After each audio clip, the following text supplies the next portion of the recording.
గత ప్రభుత్వ అరాచకాలను పాలద్రోలామని మంత్రి రాంప్రసాద్ రెడ్డి అన్నారు. డిగ్రీ చదివిన వారికి వాలంటీర్ ఉద్యోగాలిచ్చి వైసీపీ ఏజెంట్లుగా వాడుకున్నారని ఆరోపించారు.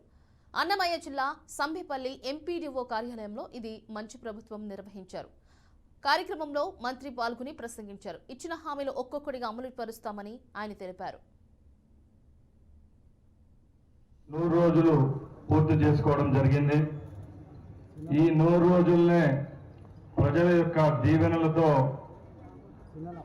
ఈ కార్యక్రమాన్ని ఒక సినిమా టైటిల్ అనుకోవద్దండి, ఇది మంచి ప్రభుత్వం అని నామకరణం చేయడం జరిగిందంటే దీనికి అంతటికీ కారణం ఇక్కడున్న ప్రజలే అని తెలియజేసుకుంటూ ఈ కార్యక్రమాన్ని ప్రారంభిస్తున్నా. ఈ 100 రోజుల మంచి పరిపాలన అనే కార్యక్రమాన్ని ఈరోజు జరుపుకుంటున్నాం.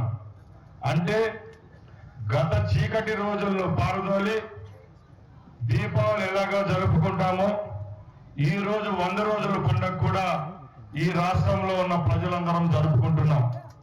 కేవలం సంబేపల్లిలోనే కాకుండా ఈ రాష్ట్రం అంతా వారం రోజులు ఈ కార్యక్రమాలు నిర్వహించడానికి ఈనాటి ప్రభుత్వం చర్యలు తీసుకుంటా ఉంటే గ్రామీణ స్థాయి నుంచి పట్టణ స్థాయి వరకు ప్రతి ఒక్క పల్లెల్లో, వార్డుల్లో, మున్సిపాలిటీ పరిధిలో ఉన్న వార్డులలో కూడా ఈ కార్యక్రమాలను ఈ ప్రభుత్వం చేపడతా ఉంది. ఇదేదో మెహర్బానీ కాదు, గొప్పలు చెప్పుకోవడం కాదు.